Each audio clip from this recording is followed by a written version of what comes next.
Welcome to This Explainer. Let's just jump right in. Today, we're tackling a seriously painful reality in the Forex markets.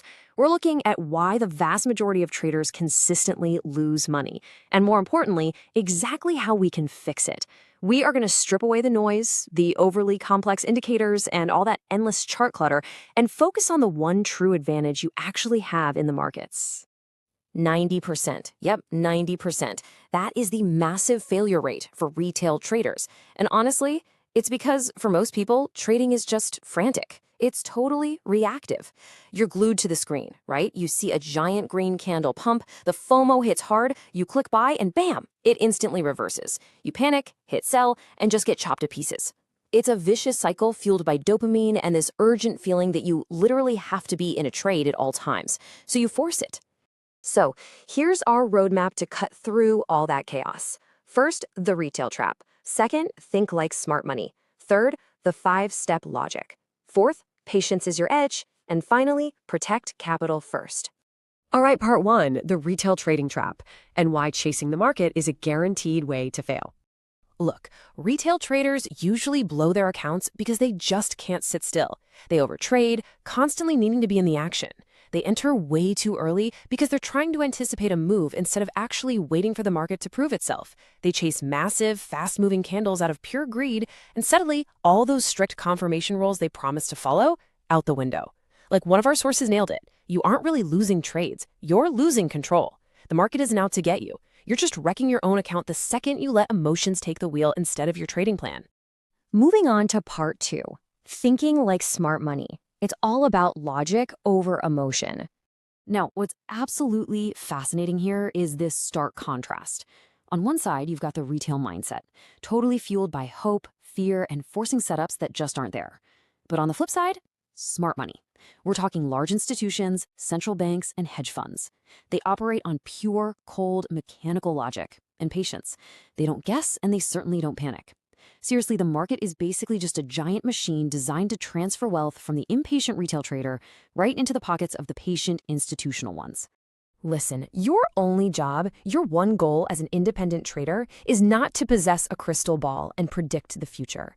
Your job is to simply follow where liquidity and institutions are already moving the price. Because institutions move massive volume, they leave giant, unmistakable footprints on the charts. They literally have to engineer liquidity just to get their positions filled. If you can logically track those footprints, you stop fighting the trend and start riding the coattails of the major players.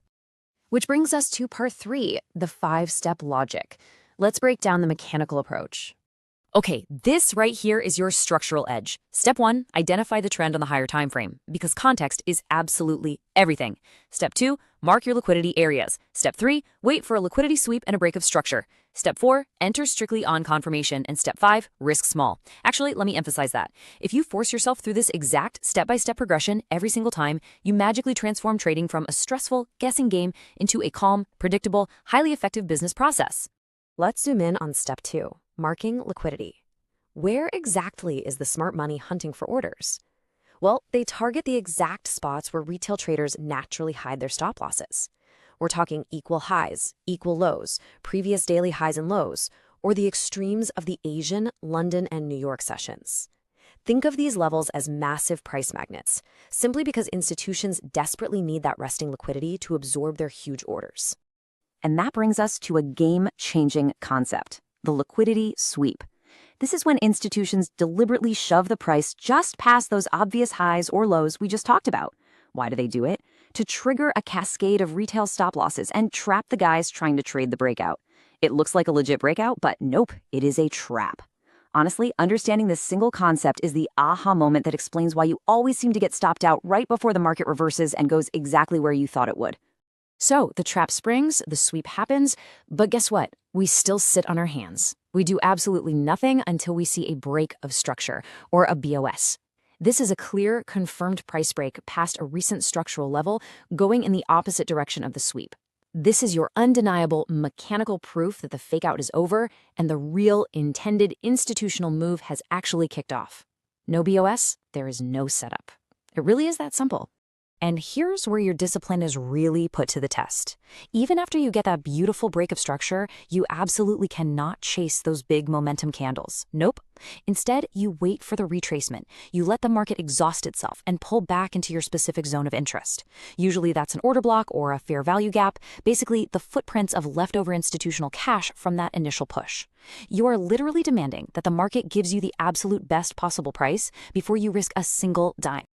All right. Part 4. Patience is your edge. This is your ultimate trading advantage. You have to let the market come to your setup. I really want to speak directly to you here, especially if you struggle to just sit on your hands every day, staring at the charts, watching the candles print, and feeling your finger hovering over the mouse button. That is the absolute hardest battle in Forex. But professional trading, it's mostly waiting. If the price doesn't tap your perfectly drawn zone, you do nothing. If the confirmation isn't there, you do nothing. A truly patient professional trader relies on strict habits. They wait for high-probability setups during the London or New York sessions. They might take 1 or 2 highly qualified trades a day, and sometimes they take none at all. And here's the real kicker. They completely accept missing out.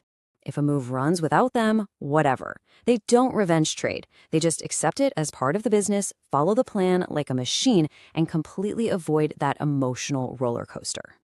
Wrapping things up with part 5, protect capital first. It's all about survival before profit.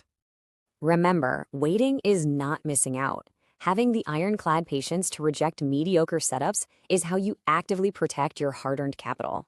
Your stop loss, it's not a suggestion, it's your financial seatbelt. By trading fewer but far higher quality setups, you drastically cut down your exposure to all that random market noise. You don't even need a crazy high win rate if you only trade A-plus setups and keep your risk totally locked down. You protect the capital first, and the profits naturally follow. Let's just take a second to really let this sink in. Smart money trades with logic. Retail traders trade with emotions. Patience is the bridge between analysis and profit. You could literally have the most flawless chart analysis in the world, but if you don't have the ruthless patience to execute it perfectly, it means absolutely nothing. So, as we wrap up this explainer, I'm going to leave you with a question. Think about your last 10 trades. Be completely honest with yourself. Are you logically, patiently trading the market, or are your emotions acting as the liquidity that institutions use to get rich? Is the market trading you? Master your patience, and you master the entire game. Keep learning and stay disciplined.